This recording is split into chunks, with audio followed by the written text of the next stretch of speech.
तो कैसे हैं मेरे प्यारे बच्चों। आशा करते हैं कि आपका फिजिक्स का एग्जाम बढ़िया गया होगा, और अगर बढ़िया नहीं गया है तो आपका केमिस्ट्री और बायो ठीक करने के लिए आपके रितेश सर आ गए हैं आपके प्यारे से यूट्यूब चैनल पे। ठीक है, तो हम लोग अब पहले तो एक स्ट्रैटेजी प्लान कर रहे हैं। स्ट्रैटेजी कैसे हम लोग इसमें प्लान कर करके कोशिश करना है कि आपका ज़्यादा से ज़्यादा नंबर उठाया जा सके। हवाबाजी में नहीं जाना है कि एक रात में या सुबह में क्लास करा करके इतना ज़्यादा नंबर ले आएंगे, ऐसा पॉसिबल नहीं है। वो सिर्फ क्लास होता है, आपको कुछ याद नहीं होता है। तो लास्ट 10 साल के एनालिसिस के बेसिस पे हम हाई यील्ड टॉपिक्स को लाए हैं, जो टॉपिक्स हमें सबसे ज़्यादा नंबर लाने में मदद करेंगे। क्योंकि 2 दिन 3 दिन 4 दिन पढ़ने से कुछ नहीं होगा। सबसे प्रॉफिटेबल तरीका नंबर बढ़ाने का है कि हम लोग वैसे टॉपिक्स को देखें जो मोस्टली बार बार रिपीट होते हैं। हम लोग को 2 नंबर 3 नंबर ऐसा टॉपिक देखना पड़ेगा जो इजी आ जाए, ज़्यादा समझने वाला ना हो और ज़्यादा उस पर माथा पेची ना हो। एक बार 2 बार देख लेने से मेरा काम हो जाए। ठीक है, तो आफ्टर बहुत सारा रिसर्च, थोड़ा ज़्यादा सा मेहनत, 3-4 दिन से लगे हुए थे। किसी टेक्निकल इशू के कारण रिकॉर्ड नहीं कर पा रहे थे। पुराने वाले यूट्यूब चैनल डिलीट होने के कारण नया यूट्यूब चैनल बनाना पड़ रहा है। ठीक है, क्योंकि उस पर कुछ कॉपीराइट एक्शंस आ गए थे और विदाउट एनी फर्दर नोटिफिकेशन वो चैनल डिलीट हो गया। ठीक है, तो अब न्यू चैनल स्टार्ट करने का यही रीज़न हो रहा है, और टेक्निकली हम लोग को अवेलेबल होने में थोड़ा समय लग गया। अब यहाँ से क्या करना है, फिजिक्स का पेपर मान लीजिए मॉडरेट गया या थोड़ा ख़राब गया या बहुत ख़राब गया, तो बचा केमिस्ट्री और बायो, जो कि मैं करवाऊंगा आपका। केमिस्ट्री और बायो में हमें क्या करना है, अभी से 7 दिन, आज कल और मतलब 7 दिन। ठीक है, आज 21 है, आज से 7 दिन हमारे पास है। 7 दिन में हम टोटल 8 या 9 चैप्टर टोटल, उसमें से जो सबसे ज्यादा हाई यील्डिंग टॉपिक्स है और रटने वाला पोर्शन है। देखो, सीखने वाला बात यह है ना कि यहाँ पे अभी सीखोगे, वहां पे जाके भूल जाओगे कितना हाई प्रेशर है। क्योंकि अगर मान लो फर्स्ट बेंच पे अगर सीट मिला होगा, हो सकता है जिसमें बहुत सारे लोग देख रहे हैं जिसको फर्स्ट बेंच पे सीट मिला होगा, उन लोगों का तो ऐसे ही दिमाग ब्लॉक होगा। लेकिन अब जो हम लोग जो टॉपिक्स को डिस्कस करेंगे और चैप्टर वाइज डिस्कस करेंगे, चैप्टर वाइज डिस्कस कर करके बस क्वेश्चन लगा लेना है पीवाईक्यू, तुम्हारा काम हो जाएगा। हम चैप्टर डिस्कस कर दे रहे हैं और उसका कुछ इंपॉर्टेंट टॉपिक्स, वही टॉपिक से 90% टाइम सवाल आ रहा है। और 90% जब सवाल आएगा तो लक, थोड़ा सा लक फैक्टर यहाँ पे साथ देना चाहिए, क्योंकि पेपर तो कोई आउट नहीं करने जा रहा है। ठीक है, कितनों कोई बोल देगी सुबह में 4 बजे आगे पढ़ लो, पेपर आउट कर देंगे और बहुत ये वो, कुछ नहीं, हवाबाजी नहीं। हमको पहले ये देखना है ना कि हमको करना क्या है, पढ़ना क्या है। वो टॉपिक को उठाना है जिससे क्वेश्चन आने की संभावना सबसे ज्यादा है, प्रोबेबिलिटी कि क्वेश्चन इस टॉपिक से आएगा सबसे ज्यादा है। वो कैसे पता चलेगा, लास्ट फ्यू इयर्स के एनालिसिस पे, 5 साल 10 साल का एनालिसिस करोगे तो पता चल जाएगा कि किस टॉपिक से आने जा रहा है। तो हम लोग जल्दी जल्दी ज्यादा समय नहीं इसमें बर्बाद करेंगे और इसको चैप्टर वाइज करना स्टार्ट करेंगे। पहले ऑर्गेनिक को खत्म करेंगे हम लोग, उसके बाद इनऑर्गेनिक को खत्म करेंगे, क्योंकि इनऑर्गेनिक में ज्यादा चैप्टर्स है नहीं, 3 चैप्टर्स ही है। ठीक है, और उसके बाद फिजिकल केमिस्ट्री के कुछ रटने वाले टॉपिक्स को हम लोग लाएंगे। जैसे ही 28 को खत्म होगा उसके बाद बायो करेंगे, और फिर इसके बाद हम लोग नीट सीरीज भी लाएंगे सीबीएसई के लिए। ये तो अभी फोकस्ड है सीबीएसई के पीवाईक्यूज पे, और सीबीएसई के जो क्वेश्चन आस्किंग पैटर्न है उस पे फोकस्ड है। लेकिन उसके बाद हम लोग पूरा कोशिश करेंगे नीट के लिए बढ़िया सा एक सीरीज लाया जाए, जो कि 1 शॉट में केमिस्ट्री और बायो रिवाइज करा दे। 1 शॉट में कम से कम समय में ज्यादा से ज्यादा चीज को कवर अप किया जाए। क्योंकि आप लोग पूरे साल पढ़े होंगे आशा करते हैं, और अगर कुछ नहीं पढ़े होंगे और बहुत डर लग रहा है तो सिर्फ ये टॉपिक्स, जो टॉपिक्स मैं समझा रहा हूं उसका कुछ क्वेश्चन आप सॉल्व करेंगे। उसके बाद आपका मतलब 60, 70, 80% आप ऐसा होगा कि अच्छा खासे नंबर से पास हो जाएंगे। ठीक है, तो हम लोग स्टार्ट करते हैं। यहाँ पे सबसे पहले टॉपिक आएगा SN1 रिएक्शन और SN2 रिएक्शन। ठीक है, हम लोग देखेंगे पहले इंपॉर्टेंट टॉपिक्स क्या है। तो SN1 रिएक्शन, SN2 रिएक्शन, ठीक है, arylic halides, vinylic halide, Wurtz reaction. Wurtz reaction के बाद क्या है, ऑल नेम्ड रिएक्शन। पहले, उससे पहले क्या है, elimination reaction, all named reaction, optical activity और MP और BP। अब इसमें क्या है कि ये जो टॉपिक्स अरेंज्ड है ना, ये क्वेश्चंस आज के बेसिस पे कि कितना ज्यादा क्वेश्चन सबसे ज्यादा आया है। तो सबसे ज्यादा क्वेश्चन आप जब पेपर खोलिएगा, एग्जाम हॉल में बैठिएगा, जब जो सबसे पहला क्वेश्चन आएगा ना, वो 99% चांसेस है कि वो SN1 और SN2 से होगा। ठीक है। तो SN1 और SN2 के बारे में हम लोग देखेंगे तेजी में, ज्यादा समय बर्बाद ना करते हुए, क्योंकि आपको पढ़ना भी है। पता चले कि आपका स्क्रीन टाइम 4 घंटा हो गया, हम लोग मास्टर का काम होता है आपको गाइड करना, एक सही डायरेक्शन देना, जो कि हम देंगे आपको, ठीक है, और आपका काम है उस डायरेक्शन में काम करना, ठीक है। अब आते हैं SN1 रिएक्शन पे। SN1 रिएक्शन पहले तो होता किसमें, ये MCQ के फॉर्म में, क्योंकि हेलो एल्किन हेलो एरिन से सबसे ज्यादा जो क्वेश्चंस आते हैं वो MCQ के फॉर्म्स में ही आते हैं, या 1 नंबर 2 नंबर वाले में आते हैं। तो ये थोड़ा इजी चैप्टर है, थोड़ा जल्दी हो जाएगा, इसमें ज्यादा लेंदी टॉपिक्स नहीं है। तो ये क्या है, ये सबसे पहले किसमें होता है, पोलर प्रॉक्टिक सॉल्वेंट्स में। पोलर प्रॉक्टिक सॉल्वेंट्स क्या होता है ये सबको पता है, अगर नहीं पता है तो देख लो, H2O CH2OH और CH3COOH। रटना स्टार्ट करो यहाँ से, क्योंकि अब तुम्हारे पास समय नहीं है समझने का, अब समझोगे वहां जाके भूलोगे। रटना स्टार्ट करो, जहां पे भी ज्यादा इलेक्ट्रोनेगेटिव एटम दिखे, किसी की कहीं कहीं केस में अगर इलेक्ट्रोनेगेटिव एटम नहीं है, ठीक है, सिंपली बस याद रखना है जहां पे भी इलेक्ट्रोनेगेटिव एटम दिख जाए, जैसे ऑक्सीजन दिख रहा है ना सब में, और बैलेंसिंग नहीं है, दोनों साइड क्या बोलते हैं सिमेट्री नहीं है। अब जैसे कि CO2 है, CO2 में तो दिख रहा है पर यहां पे सिमेट्री आ जाता है, इसके कारण से ये नहीं हो पाता है पोलर, ये नॉन पोलर में आ जाता है। पर ये सब दिख रहा है कि 90% चांस जहां पे इलेक्ट्रोनेगेटिव होगा वो क्या होगा, पोलर। प्रॉक्टिक सॉल्वेंट, प्रॉक्टिक का मतलब इलेक्ट्रॉन रिलीज करने वाला, प्रॉक्टिक सॉल्वेंट, ठीक है। ये कहां पे कितने स्टेप्स में होता है, इट अकर्स इन 2 स्टेप्स, ठीक है। स्टेप 1 क्या होता है, स्लोएस्ट स्टेप और रिवर्सिबल। जो स्लोएस्ट स्टेप होता है वही रेट डिटरमाइनिंग स्टेप भी होता है। जो सबसे लास्ट में दौड़ेगा या जो बच्चा कोचिंग से सबसे लास्ट में निकलेगा वही डिसाइड करेगा कि कोचिंग का गेट कितने बजे बंद होगा, ठीक है। वैसे ही जो सबसे स्लोएस्ट स्टेप होगा वही डिसाइड करेगा कि रेट क्या होगा किसी रिएक्शन का। और इस SN1 रिएक्शन का, जो SN1 रिएक्शन 2 स्टेप में होता है, और 2 स्टेप में होता है तो पहला स्टेप के बाद कुछ बना होगा तो जो भी चीज बनेगा वो इंटरमीडिएट कहलाएगा। तो SN1 रिएक्शन में इंटरमीडिएट बनता है, ये 2 स्टेप में होता है, ठीक है, 2 स्टेप में होता है। और रेट क्या है, rate depends on the slow step, यहां पे कुछ मिट गया है, rate depends on the slow step, slow step पे रेट डिपेंड करता है। अब इसके आगे आते हैं, क्या है, rate depends only on the concentration of alkyl halide. Alkyl halide जब रिएक्शन हम लोग करते हैं तो सिर्फ अल्काइल हैलाइड के पे ही ये डिपेंड करता है, इसका पूरे रिएक्शन का। अल्काइल हैलाइड वही SN2 में दोनों पे डिपेंड करेगा, हम लोग आएंगे दोनों क्या है, ठीक है। In case of alkyl halide के केस में सबसे तेजी SN2 SN1 और ये SN1 रिएक्शन किस पे होगा सबसे तेज, 3 डिग्री, 2 डिग्री, 1 डिग्री और सिंपल हैलाइड। 3 डिग्री हैलाइड में, अल्काइल हैलाइड में, 2 डिग्री अल्काइल हैलाइड में, 1 डिग्री अल्काइल हैलाइड में और CH3 एक सिंपल हैलाइड में, ये इसमें सबसे ज्यादा तेजी से होगा।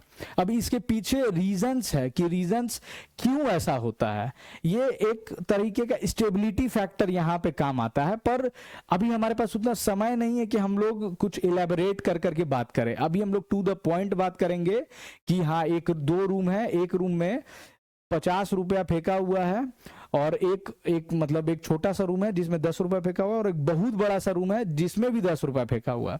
तो हमको अगर कम समय में ज्यादा पैसा उठाना होगा तो उस छोटे से रूम में घूमना होगा, तो हम लोग ज्यादा पैसा उठा पाएंगे इन कंपैरिजन टू वो बड़ा वाला रूम। क्योंकि रूम तो बड़ा है, हर एक पॉइंट में खोजने में समय लगेगा, उसको डिस्टेंस कवर करने में, पर इसमें समय नहीं लगेगा क्योंकि हम लोग छोटे रूम में घूम रहे हैं। वैसे ही हम लोग छोटे छोटे टॉपिक्स को उठाएं और one of the most important topics को उठाएं, ठीक है। तो कृपया चोचलेबाजी में ना फंसे और टॉपिक्स को देखें। अगर बाय द वे कोई टॉपिक नहीं समझ में आता है, एनसीईआरटी बुक खोले, एनसीईआरटी में ऐसे ही है। अब अगर मान लो किसी को 3 डिग्री, 2 डिग्री, 1 डिग्री नहीं समझ में आता तो देख लो, एक कार्बन, ये जो हैलाइड है, ये इस जिस कार्बन से जुड़ा हुआ है वो सिर्फ एक कार्बन से जुड़ा हुआ है तो ये 1 डिग्री हो गया। ये जिस कार्बन से जुड़ा हुआ 2 कार्बन से तो ये 2 डिग्री हो गया। ये हैलाइड जिस कार्बन से जुड़ा हुआ 3 कार्बन से तो ये 3 डिग्री हैलाइड हो गया। अब आगे बढ़ते हैं। आगे क्या है, SN1 रिएक्शन लीड्स टू रेशमाइजेशन। रेशमाइजेशन क्या है, 50% पॉजिटिव, 50% नेगेटिव। अब ऑप्टिकल एक्टिविटी का जब बात करते हैं तो ऑप्टिकल एक्टिविटी क्या है, कोई भी एक कायरल कंपाउंड, ठीक है। अब कायरल क्या है, what is chiral, what is chiral compound. देखो, कायरल कंपाउंड अलग अलग तरीके से हम लोग बता सकते हैं। हो सकता है बस एक उसका मेन यही काम है ना कि वो प्लेन पोलराइज लाइट को डाइवर्ट कर देगा, ठीक है, वो उसको हम लोग बोल देंगे कायरल। पर अभी ज्यादा डीप में जाने का जरूरत नहीं है, सबसे सिंपल सा जान लो कि अगर कोई भी कार्बन के साथ 4 अलग अलग ग्रुप जुड़ा हुआ है, ठीक है, 4 अलग अलग ग्रुप जुड़ा हुआ है, तो वो क्या हो जाएगा, कायरल हो जाएगा। अब इसके साथ 4 अलग अलग ग्रुप जुड़ा हुआ है, तो ये क्या हो गया, कायरल हो गया। ठीक है, तो इसको कायरल, और जो कायरल होगा वो क्या होगा, ऑप्टिकली एक्टिव होगा। ऑप्टिकली एक्टिव, अब ऑप्टिकली ये क्या करेगा, ये इसको मान लो कि 2 टाइप का कॉन्फ़िगरेशन होता है, जो पढ़े होंगे उसको पता होगा, आर और S configuration. R S configuration अगर कोई राइट साइड में मोड़ता है तो दूसरा वाला लेफ्ट साइड में मोड़ता है। तो जब आर एस कॉन्फ़िगरेशन का बात होता है, तो जब रेसमाइजेशन हो गया ना, ऑप्टिकली एक्टिव कंपाउंड का रेसमाइजेशन हो गया, तो आर और एस 50-50% होते हैं। अगर आर राइट साइड 50% मोड़ रहा है तो एस लेफ्ट साइड 50% मोड़ेगा, तो दोनों का जो बेंडिंग होगा वो न्यूट्रल हो जाएगा। और वही हम लोग देखेंगे कि जब SN2 का बात आएगा तो R पूरे तरीके से S में कन्वर्ट हो जाएगा, S पूरे तरीके से R में कन्वर्ट हो जाएगा, इसको बोल देंगे इन्वर्जन। ये पूरे तरीके से इन्वर्जन हो गया। रेसमाइजेशन में हो गया कि 50-50 का बात हो गया, और इन्वर्जन में पूरे तरीके से 100% चेंज। ठीक है, तो हम लोग आगे अब बात करेंगे SN2 रिएक्शन का। SN2 क्या है, SN2 rate depends on concentration of both reactants, दोनों रिएक्टेंट्स के कंसंट्रेशन पे डिपेंड करता है। ठीक है, उसके बाद takes place only in one step. अब देखो ये सब लाइन को लिखते चले जाना, हो सकता है MCQ में यही पूछे, क्योंकि ये NCERT का लाइन है और CBSE का क्वेश्चन NCERT से ही बनता है। ठीक है, और अभी थोड़ा टफ क्वेश्चंस या अभी फिजिक्स का और मैथ्स में सुने हैं कि थोड़ा सा एडवांस लेवल का कुछ सवाल आ गया था। ठीक है, तो हो सकता है कि यहाँ पे भी एडवांस लेवल का नहीं, लेकिन नीट लेवल का या नीट जेई मेंस लेवल का आए, तो लाइन से ही क्वेश्चन आएगा, NCERT से बाहर नहीं जाएगा, वो डिस्कवर नहीं कर सकते हैं क्वेश्चन। और अगर मान लो बहुत ज्यादा टफ आएगा तो वो सबके लिए आएगा, तुम्हारे लिए नहीं आएगा। उसके लिए दिमाग में ये भर के रखना है कि अगर तुमसे नहीं बन रहा है तो मतलब किसी से नहीं बन रहा है। ठीक है, हो सकता है, पर खाली मत छोड़ के आना, लिख के आना, पूरा कॉपी भर के आना, और हाईलाइट जरूर कर देना इंपॉर्टेंट पॉइंट्स को। उसके बाद अब ये एक स्टेप में होता है, SN1 2 स्टेप में हो रहा था तो उसमें इंटरमीडिएट फॉर्म हो रहा था, अब ये एक स्टेप में होता है तो इसमें इंटरमीडिएट फॉर्म होगा नहीं होगा। सिंपल सा बात है, जब 2 स्टेप हो रहा था तभी ना इंटरमीडिएट फॉर्म होगा, यहाँ पे कोई इंटरमीडिएट का लफड़ा है ही नहीं, तो इंटरमीडिएट नहीं फॉर्म होगा।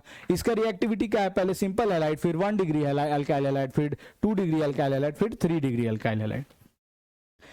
चलो, SN2 लीड्स टू इन्वर्जन। अभी बताएं कि SN2 से क्या हो जाता है, इन्वर्जन।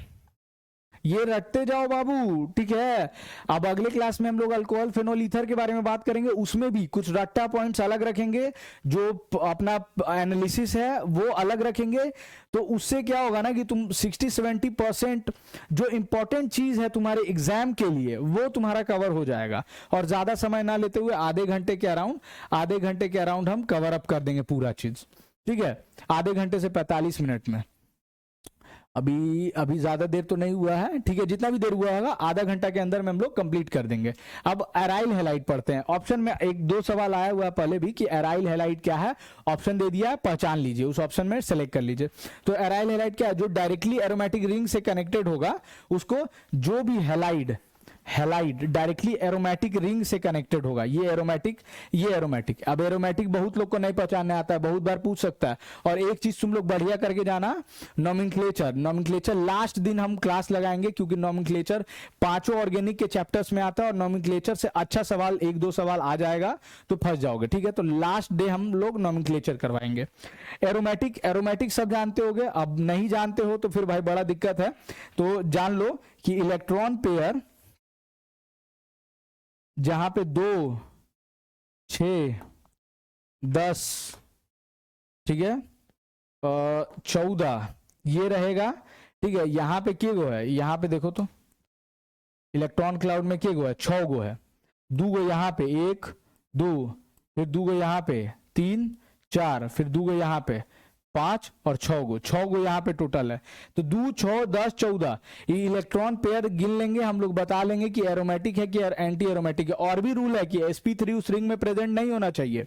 स्टेबिलिटी का बात करेंगे तो सबसे ज्यादा स्टेबल होगा एरोमेटिक, उसके बाद होगा क्या होगा, उसके बाद अरे बताओ भाई, सोचो, दिमाग में लगाओ, थोड़ा सोचो कि क्या होगा। एरोमेटिक के बाद नॉन एरोमेटिक, उसके बाद एंटी एरोमेटिक। तो कोई भी मॉलिक्यूल जब रिएक्शन करता है तो वो स्टेबिलिटी की ओर बढ़ेगा।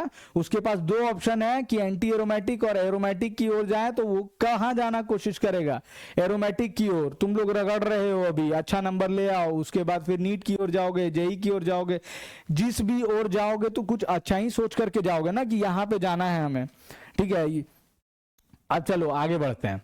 अब उसके बाद विनाइल हेलाइड्स, ठीक है। विनाइल हेलाइड्स क्या है, डायरेक्टली डबल बॉन्ड से जो हेलाइड जुड़ा हुआ है, डायरेक्टली डबल बॉन्ड से, ठीक है, डबल बॉन्ड वाले से जो जुड़ा हुआ है उसको बोलते हैं विनाइल हेलाइड। ये सब याद रखो, इसका एग्जाम्पल डायरेक्टली एग्जाम्पल देगा, ठीक है।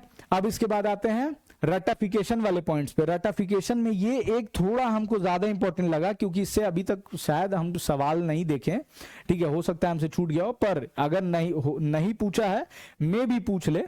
CCl4, ठीक है, CCl4 का कॉमन नेम, क्योंकि यहां पे थोड़ा कंफ्यूजिंग है, हो सकता है तुमको CCl4 दे करके कॉमन नेम पूछ ले और दोनों ऑप्शन में दे दे, तुम कंफ्यूज हो जाओगी भाई ये क्या है। तो याद रखो कि कॉमन नेम क्या है, कार्बन टेट्राक्लोराइड, और आईयूपैक नेम क्या है, टेट्राक्लोरोमीथेन। ये याद रख लेना है, क्योंकि ये कंफ्यूजिंग है, ये पॉइंट इसीलिए रखा ही गया है कि तुम कंफ्यूज हो जाओ। अगर हमको कंफ्यूज करना होगा तो हम ये दे देंगे और तुम फंस जाओगे। 90% लोग यहाँ पे, 90% जनता यहाँ पे फंस जाएगा। फिर अब सबसे बेस्ट प्रोसेस क्या है अल्काइल हैलाइड बनाने का, ये पूछा जा सकता है। बेस्ट, अब किसी चीज को बेस्ट हम कब बोलते हैं, जब किसी कंपनी, किसी ब्रांड का फायदा हो रहा हो उसमें, उसको हम लोग बेस्ट बोलेंगे। कमर्शियली सबसे ज्यादा प्रॉफिट हो उसमें, उसको हम लोग बेस्ट बोलेंगे। पैसा सबसे ज्यादा बच रहा हो, समय सबसे ज्यादा बच रहा हो, उसको हम लोग बेस्ट बोलेंगे। तो जब हमको अल्काइल हैलाइड बनाना होगा किसी अल्कोहल ग्रुप से, तो SOCl2 जब हम डालेंगे तो अल्काइल हैलाइड तो बन जाएगा, उसके साथ दो और प्रोडक्ट निकल रहा है, SO2 और HCl, जो कि गैसियस फॉर्म में, हमको अलग करने की जरूरत ही नहीं है, हमको प्योर फॉर्म में अल्काइल हैलाइड मिल गया। ये अपने से अलग हो गया, अलग करने की जरूरत ही नहीं है। तो क्या फिर इतना आसानी से जब अगर कोई प्रोडक्ट मिल जाए हमें, और दो अलग अलग HCl को और SO2 को अलग करके कमर्शियली भी यूज किया जा सकता है, और करता ही है लोग, ठीक है। तो एक बनाना एक चीज था, बन तीन चीज रहा है, और एक चीज पहले से अलग है, हमको बाकी का दो चीज अलग करना है, इसीलिए इसको बेस्ट प्रोसेस बोलते हैं अल्काइल हैलाइड बनाने का। हाँ, फिर आते हैं वुड्स रिएक्शन। नेम्ड रिएक्शन इस चैप्टर में हम लोग को पढ़ना है, एक फ्रेडिल-क्राफ्ट अल्काइलेशन, फ्रेडिल-क्राफ्ट एसाइलेशन, आगे वाले में पढ़ेंगे हम लोग दोनों एक साथ एक जगह कर करके। यहाँ पे वुड्स रिएक्शन करते हैं। Wurtz reaction is the most commonest equation asked, ठीक है, इन एवरी एग्जामिनेशन, चाहे नीट हो, चाहे जेई हो, चाहे बोर्ड्स हो, ठीक है, ये सब जगह वुड रिएक्शन पूछता है। वुड रिएक्शन क्या करता है, एक का डबल, एक का डबल, एक का डबल, ठीक है, एक का डबल कर रहा है। एक का डबल क्या कर रहा है यहाँ पे, कि इसको डाल दो यहाँ पे, दो 2CH2 C2H5Cl के दो मॉलिक्यूल डालोगे, ये जोड़ करके निकाल देगा, ठीक है, ये कॉम्बिनेशन में निकाल देगा 4 मॉलिक्यूल का। 2 का डालो 4 बनेगा, 4 का डालो 8 बनेगा, 8 का डालो 16 बनेगा। इसका मतलब क्या है कि वुड रिएक्शन का जो भी प्रोडक्ट बनेगा वो इवन नंबर में बनेगा, ऑड कभी नहीं बना सकता है, ठीक है। अब ऑड वाला भी बनाने के लिए खोज किया गया, ऑड कौन बनाएगा, और फिर ये तो स्ट्रेट चेन है, तो चेन वाला कौन बनाएगा, तो हम लोग आगे आएंगे, आगे देखेंगे हम लोग, ठीक है। एलिमिनेशन रिएक्शन, इसके आगे ये एलिमिनेशन रिएक्शन। एलिमिनेशन रिएक्शन क्या है कि जब भी कोई halo alkane beta hydrogen atom के साथ हीट किया जाता है अल्कोहलिक KOH के प्रेजेंट में, अल्कोहलिक KOH के प्रेजेंट में जब भी कोई हेलो अल्केन हीट किया जाता है, तो उसका जो बीटा कार्बन होता है, बीटा कार्बन से हाइड्रोजन निकलता है और अल्फा कार्बन से हेलोजन एटम निकलता है। बीटा कार्बन से ये है इसको बनाते हैं। अब इसको हम लोग हीट करेंगे, इसमें हम लोग KOH, alcoholic KOH plus heat किए इसको। जब हीट करेंगे ना, तो ये जिससे हेलोजन डायरेक्टली जुड़ा हुआ है वो होता है अल्फा कार्बन, और जिससे इनडायरेक्टली जुड़ा, बाद में जुड़ा हुआ है, और उसके बाद वाला उसको बोलते हैं बीटा कार्बन। तो बीटा कार्बन पे जो हाइड्रोजन होता है उसको बोलते हैं बीटा हाइड्रोजन, ठीक है। ये इस पे है अल्फा पोजीशन या अल्फा हाइड्रोजन, यहां वाले को अल्फा हाइड्रोजन, बीटा हाइड्रोजन। अब जब हीट करेंगे अल्कोहलिक KOH के साथ, तो ये यहां से एक हाइड्रोजन निकलेगा और यहां से हेलोजन मिल करके अपना कुछ बना लेगा, और ये क्या हो जाएगा, C++ प्लस HX इसमें आ जाएगा। तो हीट करने के कारण क्या होगा कि ये एक बीटा का बॉन्ड निकला, बीटा से हाइड्रोजन निकला और अल्फा से हेलोजन निकला, और उसके साथ क्या होगा, डबल बॉन्ड अल्कीन बना दिया। इसको बोलते हैं एलिमिनेशन रिएक्शन। अब आते हैं कि हम लोग SN1 SN2 पढ़ लिए, एलिमिनेशन पढ़ लिए। अब ये कब होगा, किस चीज पे डिपेंड करेगा, ये ऑप्शन पूछ सकता है कि which of the following is correct statement, ठीक है, कि किस कंडीशन में सब्स्टिट्यूशन होगा, किस किस किस कंडीशन पे डिपेंड करता है कि सब्स्टिट्यूशन होगा कि एलिमिनेशन होगा। एनसीईआरटी में 4 पॉइंट्स दिया हुआ है, ये 4 पॉइंट्स देख लो। पहला पॉइंट कि nature of alkyl halide, alkyl halide का नेचर कैसा होगा। दूसरा स्ट्रेंथ, तीसरा साइज ऑफ बेस और न्यूक्लियोफाइल, और चौथा कि रिएक्शन कंडीशन कैसा है। ये सब चीज देखना पड़ेगा। ये अब देख भाई यहां तक पहुंच गया है, इसको लाइक सब्सक्राइब और शेयर करते हुए जा, क्योंकि भले हो सकता है कि थोड़ा राइटिंग वाइटिंग गंदा हो, लेकिन जो तुमको चीज मिल रहा है, जो ये रिसर्च है, ये मतलब बहुत बड़ा रिसर्च खोज नहीं बोलेंगे, पर हाँ थोड़ा मेहनत है, ये खुद से लिखना और खुद से सब अलग करके लाना, इतने सारे प्रॉब्लम्स को टैकल करते हुए, चैनल डिलीट और ये सब होते हुए के साथ। अब बहुत से लोग बोलेंगे चैनल डिलीट, वो पुनीत सुपरस्टार वाला, लेकिन ठीक है, अब देखो इतना ज्यादा मेहनत लगता है तुम्हारे लिए ही है सिर्फ कि हाँ चलो कुछ अच्छा हो जाए तुम्हारा बोर्ड्स में, ठीक है। बोर्ड्स का मार्क्स तुम्हारे लाइफ में उतना मैटर नहीं करता है, पर कहीं ना कहीं लोग उस बेसिस पे तुमको जज करते हैं, तो जब उसके लिए सही समय है मेहनत करने का तो कर लो, बाकी जो फ्यूचर में होगा देखा जाएगा। क्योंकि नीट डॉक्टर बनने के लिए बोर्ड्स का मार्क्स नहीं चाहिए, इंजीनियर बनने के लिए ठीक है एक एलिजिबिलिटी क्राइटेरिया है, ठीक है मानते हैं कि एक एलिजिबिलिटी क्राइटेरिया है, पर तुम्हारे अंदर अगर वो चीज है तो इतना तो तुम यार बिना पढ़े भी, हम नहीं भी पढ़ाते तो इतना ले आते, पढ़ा रहे हैं तो बहुत बढ़िया ही नंबर लाओगे, ठीक है। अब हम ये भी बताना चाह रहे हैं कि बाकी आलतू फालतू चीजों में ना पड़ेगी, कुछ दिन के जो भी है छोड़ो हटाओ, पढ़ो। ऑर्गेनिक ऑर्गेनोमेटालिक कंपाउंड क्या होता है कि ऑर्गेनिक क्लोराइड, ब्रोमाइड, आयोडाइड जब रिएक्शन करता है सर्टेन मेटल के साथ तो carbon metal bond containing compound देता है, जिसको हम लोग बोलते हैं ऑर्गेनोमेटालिक कंपाउंड। इसका बढ़िया एग्जांपल हम लोग जानते हैं क्या, बताओ, ग्रिग्नार्ड रिएजेंट, ग्रिग्नार्ड रिएजेंट बढ़िया सा एग्जाम्पल है, ठीक है। अब आगे बढ़ते हैं। अब यहां से all name reaction, all name reaction पे हम लोग आते हैं। ये क्या है, सबसे पहला आएगा लुकास रिएजेंट के बारे में बात करेंगे। ये नेम रिएक्शन तो नहीं है, एक मिनट रुकिएगा थोड़ा सा, बस इसको स्टार्ट कर दें। यहाँ पे मर्क्यूरी गिर गया है। ऑल नेम रिएक्शन यहाँ पे से स्टार्ट होता है। सबसे पहले ऑल नेम रिएक्शन में है क्या, यहाँ पे लुकास रिएजेंट का बात करेंगे। लुकास रिएजेंट ऐसा एथी है कि एक मिनट ब्रो, हाँ, लुकास रिएजेंट ऐसा रिएजेंट है जो नीट में भी पूछा जा चुका है, और नीट का one of the favourite topics है। और ट्रेंड को देखते हुए कि बोर्ड्स में भी तो रिपीट हुआ ही है, पर नीट में भी बहुत ज्यादा बार रिपीट हुआ है। लुकास रिएजेंट हम लोग देख लेंगे ZnCl2 + HCl, ठीक है। ये अल्कोहल को क्या बना देगा, हैलाइड में कन्वर्ट कर देगा, ठीक है। अब ये SN1 को फॉलो करता है, इट फॉलोज SN1 रिएक्शन, ठीक है। जब SN1 रिएक्शन को फॉलो कर रहा है तो सबसे ज्यादा फास्टली कौन करेगा, 3 डिग्री, फिर 2 डिग्री, फिर 1 डिग्री। ये देख लेना एक बार, नीट का PYQ उठा करके ये पूछा है बहुत बार, ठीक है। फिर उसके बाद आते हैं Sandmeyer reaction. Primary aromatic amine जब डिसॉल्व किया जाता है, कोल्ड है, कोल्ड पे ध्यान रखना है क्योंकि नीट में सवाल पूछा है, बोर्ड्स में भी पूछ सकता है। Cold aqueous mineral acid is treated with sodium nitrite, diazonium salt form किया। अब डायजोनियम सॉल्ट फॉर्म किया, उसके बाद Cu2H2 क्यूप्रस क्लोराइड या क्यूप्रस ब्रोमाइड डालते हैं तो वो डायजोनियम को हटा करके क्या बन जाता है, ये एराइल हैलाइड बना देगा। उसके साथ में नाइट्रोजन निकल जाएगा, ठीक है, नाइट्रोजन गैसेस फॉर्म में निकल जाएगा। अब यहां पे आते हैं फ्रैंकलिस्टीन रिएक्शन में। फ्रैंकलिस्टीन रिएक्शन क्या है, सिंपली आयोडाइड बनाने का एक अलग सा प्रोसेस है। इसके बाद हम लोग पढ़ेंगे स्वाड रिएक्शन। ये सिर्फ एक्सचेंज करता है, क्या एक्सचेंज कर रहा है भाई कि RX है, ये कोई भी हैलाइड था, हमको इसका पोजीशन चेंज करना था, इसको हैलाइड आयोडाइड में कन्वर्ट करना है। ये X क्या हो सकता है, क्लोराइड ब्रोमाइड हो सकता है। आयोडाइड के साथ यहाँ पे एक्सचेंज कर दिए, RI अल्काइल आयोडाइड बन गया, और ये प्रोडक्ट क्या निकल गया, NaX निकल गया। चलो अब आते हैं स्वाद रिएक्शन। स्वाद रिएक्शन क्या है, अल्काइल फ्लोराइड, जैसे कि फ्रैंकलिस्टीन अल्काइल आयोडाइड बनाने के लिए यूज हो रहा था, वैसे ही स्वाद रिएक्शन क्या बनाने में यूज हो रहा है, अल्काइल फ्लोराइड बनाने में यूज हो रहा है। Reaction takes place in presence of metallic fluoride, ठीक है, मेटालिक फ्लोराइड, ठीक है, such as AgF, COF2, SbF3। ये तीनों चारों चीज है जो कि जिसके प्रेजेंस में अल्काइल फ्लोराइड बनता है, ठीक है। अब उसके आगे क्या आते हैं, ये रिएक्शन है कि CH3Br था, AgF से कन्वर्ट कर दिया CH3F में अल्काइल फ्लोराइड में, ठीक है। उसके बाद ये फिटिक रिएक्शन, हम लोग वुर्ज पढ़े थे, अब उसके बाद फिटिक पढ़ेंगे, उसके बाद वुर्ज फिटिक पढ़ेंगे, ठीक है।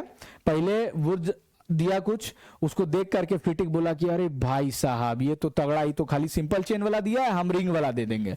वही रिंग वाला दे करके अपना नाम दे दिया, एनेड ड्राई ईथर में ये डाल दिया हैलाइड, और यहाँ पे 2 रिंग वाला, इसको दोनों रिंग को जोड़ दिया, बस ये हो गया फिटिक रिएक्शन।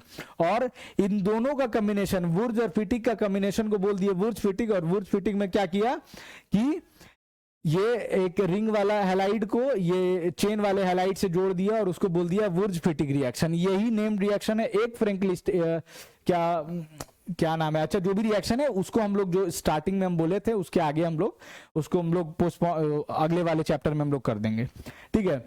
उसके बाद आते हैं बॉइलिंग पॉइंट पे। बॉइलिंग पॉइंट क्या है, बॉइलिंग पॉइंट से सवाल आ रहा है कंटिन्यूअस, तो बॉइलिंग पॉइंट तुम्हारा one of the must topic होगा क्या देखने के लिए, वो देख लेना। और कुछ ट्रिक्स है जो कि इंपॉर्टेंट चीज था जो एनसीईआरटी में डेटा दिया उसके अकॉर्डिंग पे हम दे दिए, क्योंकि जो 2025 में क्वेश्चन आया था वो तुम्हारा डेटा के बेसिस पे ही आया था, ठीक है। डेटा क्या मतलब अगर तुम समझ लेते हो तो डेटा का कोई जरूरत नहीं पड़ता वैसे, ठीक है, लेकिन अगर नहीं समझे हो तो रटना पड़ेगा। तो यहाँ पे ब्रांचिंग जब इंक्रीज करता है तो बॉइलिंग पॉइंट डिक्रीज करता है, मास जब बढ़ेगा तो बीपी बढ़ेगा। अब जैसे कि अब कोई अल्काइल हैलाइड है, RI है, RBr है, R क्लोरीन है और R क्लोरीन है, तो मास जैसे जैसे बढ़ रहा है ना वैसे वैसे बॉइलिंग पॉइंट भी बढ़ते जाएगा। और जैसे जैसे यहाँ पे इधर में आते हैं, थोड़ा देखते हैं यहीं पे, जैसे जैसे यहाँ पे ब्रांचिंग ये बढ़ रहा है, अब ये 4 कार्बन का 5 कार्बन है यहाँ पे, फिर ये हो गया 1 2 3 4, ये हो गया यहाँ पे, अब ये दूसरा हो गया 1 2 3 4 5, दिख रहा होगा, ठीक है। अब यहाँ पे ब्रांचिंग बहुत ज्यादा बढ़ गया, यहाँ पे थोड़ा कम ब्रांचिंग है, यहाँ पे सबसे सिंपल प्लेन चेन में एकदम स्ट्रेट चेन में है, तो जो सबसे ज्यादा स्ट्रेट चेन में होगा उसका सबसे ज्यादा बॉइलिंग पॉइंट होगा। धीरे धीरे जैसे बॉइलिंग पॉइंट जैसे जैसे चेन बढ़ते गया, ब्रांचिंग बढ़ते गया, वैसे वैसे क्या हो जाएगा, बॉइलिंग पॉइंट घटते चला जाएगा। ये तुम्हारा 2025 का PYQ है, ये देख लेना। और इस साल भी चांसेस है क्योंकि 2025 में टोटल 20 क्वेश्चन 19 क्वेश्चन आए थे इस चैप्टर से, जिसमें से 5 क्वेश्चन तुम्हारा बॉइलिंग पॉइंट और ये सब पे टॉपिक पे था, ठीक है, 5 क्वेश्चन बॉइलिंग पॉइंट पे था, ठीक है। आगे बढ़ते हैं, अब आगे बढ़ते हैं, ये वाला एक हम लोग को याद रखना है कि ये 3 स्ट्रक्चर दिए हुए हैं हमारे एनसीईआरटी में, ठीक है। ये 3 जो स्ट्रक्चर दिया हुआ है, 1 मिनट, 3 जो हमारा स्ट्रक्चर दिया हुआ है, ये तीनों का बॉइलिंग पॉइंट के साथ हम लोग में यहाँ पे दिया हुआ है, दोनों क्लोरीन, तीनों अलग अलग पोजीशन पे लगा हुआ है, ऑर्थो मेटा पैरा पे। ऑर्थो मेटा पैरा पे तो बॉइलिंग और मेल्टिंग पॉइंट का डेटा दे दिया, तो देखो डेटा याद नहीं होता इतने कम समय में, पर ट्रिक जरूर याद हो सकता है। अरे ओपीएम खा लेते हो तो बीपी बढ़ जाता है, अब तुम नहीं खाते हो पर कोई खाता होगा जिसको जानते होगे, क्योंकि आजकल 11th-12th वाले भी नशेड़ी हो गए हैं, ठीक है। सबकी बात नहीं कर रहा हूं, पर लोग को थोड़ा सा होता है दिक्कत, तो ओपीएम खा करके बीपी बढ़ा लेना, ओपीएम, ठीक है, ओपीएम। ऑर्थो सबसे ज्यादा, फिर पैरा, उसके बाद मेटा, क्या है, बीपी बढ़ा लिया, बॉइलिंग पॉइंट। बॉइलिंग पॉइंट में सबसे ज्यादा किसका होगा, ऑर्थो का, उसके बाद पैरा का, उसके बाद मेटा का, ठीक है। उसके नीचे आते हैं कि एमपी साहब जो थे ना प्रोग्राम में आए हैं, एमपी क्या है, मेंबर ऑफ पार्लियामेंट होता है ना भाई, तो एमपी साहब क्या है, प्रोग्राम में आए हैं, तो एमपी से मेल्टिंग पॉइंट और प्रोग्राम, तो पी से पैरा, ठीक है, आर से कुछ नहीं होगा, ओ ऑर्थो, और GAM, एम से मेटा। तो वही है कि ओपीएम खा करके, OPM यहां पे कर देते हैं, क्योंकि हम नीचे में अपना टेलीग्राम चैनल भी दे देंगे जहां पे ये खोजना आसान होगा, ऑर्थो पैरा मेटा। और यहां पे क्या हो गया, ये हो गया पैरा ऑर्थो और मेटा, ठीक है। ये याद कर लेना, ये हो सकता है कि डायरेक्टली आएगा, और देखो अलग नहीं करता है लोग, बुक में ही तुम्हारा इतना सवाल है, तुम फंसे रहते हो, चाहे नीट के लिए हो, नीट के लिए ऑर्गेनिक्स में उसके एनसीईआरटी एक्सरसाइज से बढ़िया कोई बुक ही नहीं है भाई। क्वेश्चन वो लोग नहीं बनाना चाहता है, वो तुम्हारे एनसीईआरटी से उठा करके सिंपल दे देगा या थोड़ा सा डेटा चेंज कर देगा। बोर्ड्स में भी वैसा ही है, वो लोग थोड़ा सा ज्यादा वेल्ला होता है, ये जो भी है बनाता है, थोड़ा सा मेहनत थोड़ा करता है, नहीं करता है पता नहीं, लेकिन देख ले भाई आने का चांसेस बहुत ज्यादा है। ठीक है, क्योंकि ये जितना स्लाइड्स है 28-29 पेज का स्लाइड है, इस सारे स्लाइड्स में ऐसा कुछ नहीं है जो तुम्हारे बोर्ड्स में अच्छे खासे समय रिपीट ना हुआ हो, अच्छे खासे बार रिपीट हुआ है। ठीक है, अब ये आते हैं, ये लास्ट स्लाइड है। इसमें क्या है कि जो केसीएन है वो साइनाइड, जब कोई भी प्रोडक्ट हम लोग उसका केसीएन का रिएक्शन करवाते हैं तो जो उसका प्रोडक्ट बनता है वो साइनाइड फॉर्म में जो बनता है वो साइनाइड मेजर प्रोडक्ट होता है। KCN form cyanide as main product while AgCN isocyanide main product. ठीक है, केसीएन जब भी रिएक्ट करेगा तो साइनाइड मेन प्रोडक्ट को फॉर्म करेगा और एजीसीएन जब भी फॉर्म करेगा तो आइसोसाइनाइड को मेन प्रोडक्ट फॉर्म करेगा। उसके बाद केसीएन क्या है, अब ये रीजन पूछ रहे हैं। अब असर्शन रीजन में भी एक सवाल हो सकता है कि केसीएन ऐसा क्यों करता है और एजीसीएन ऐसा क्यों करता है, तो हम लोग बिकॉज लगा करके यहां पे लिख देंगे, because KCN is predominantly ionic and provide cyanide ion। ठीक है, KCN क्या है, प्रीडोमिनेंटली आयनिक है और साइनाइड आयन उस कंडीशन में प्रोवाइड करता है। और AgCN क्या है, कोवैलेंट है, तो जब कोवैलेंट होगा तो बॉन्ड ही नहीं अलग हो पाएगा ना, टूट ही नहीं पाएगा कार्बन कार्बन का। तो जब कार्बन कार्बन का बॉन्ड नहीं टूटेगा तो नाइट्रोजन का जो लोन पेयर बचेगा वही ना देने के लायक होगा, बाकी तो कुछ होगा ही नहीं। तो जब कार्बन कार्बन नहीं टूटेगा कोवैलेंट होने के कारण, तो उसके बाद नाइट्रोजन बचता है। Nitrogen is free to donate electron pair, so isocyanide is the main product. अब ये नीट के लिए भी बहुत इंपॉर्टेंट है, बोर्ड्स के लिए भी बहुत इंपॉर्टेंट, तुम्हारे नीट में भी पूछा है और ये बोर्ड्स में भी पूछा है। तो यहां से क्या करना है, ये जो टॉपिक है हो सकता है शॉर्ट में करने के चक्कर में बहुत सारा चीज छोड़ना पड़ता है, लेकिन ये जो चीज है अगर इसको याद कर लिए तो 99% गारंटी है कि इससे बाहर तुम्हारा सवाल नहीं आने जा रहा है। ठीक है, कॉन्सेप्ट सारा यही रहेगा, क्वेश्चन तरीके पे वेराई करता है कि एक कॉन्सेप्ट पे हजारों तरीके के क्वेश्चन बनाए जा सकते हैं। ठीक है, और इसके आगे हम लोग अल्कोहल फेनॉल ईथर का लेने जा रहे हैं क्लास, और आज 21 था, शूट करते हुए 22 हो गया, पर 22 को ही सेकंड लेक्चर भी अपलोड होगा जो होगा अल्कोहल फेनॉल ईथर का। इसमें सारे इंपॉर्टेंट टॉपिक्स, रट्टाफिकेशन वाले पॉइंट्स और तुम्हारे पीवाईक्यूज रिलेटेड जो इंपॉर्टेंट पॉइंट्स होंगे वो, और तीसरा चीज क्या होगा, जो भी नेम्ड रिएक्शन होगा इस चैप्टर का सारा कवर्ड अप होगा। और वापस से हमारे इस प्यारे से यूट्यूब चैनल को लाइक शेयर सब्सक्राइब जरूर करें। ठीक है, क्योंकि पुराना वाला चैनल तो डिलीट हो गया, अब जो भी है भाई देख लेना, सपोर्ट बनाए रखना। तुम्हारा अच्छे खासे नंबर से तुम्हें पास करवाने की गारंटी मेरी, चाहे वो फिजिक्स छोड़ भाई, बायो और केमिस्ट्री। ठीक है ना, बाद में बात करेंगे। ठीक है, फिर मिलते हैं, धन्यवाद ब्रो, चलो बाय।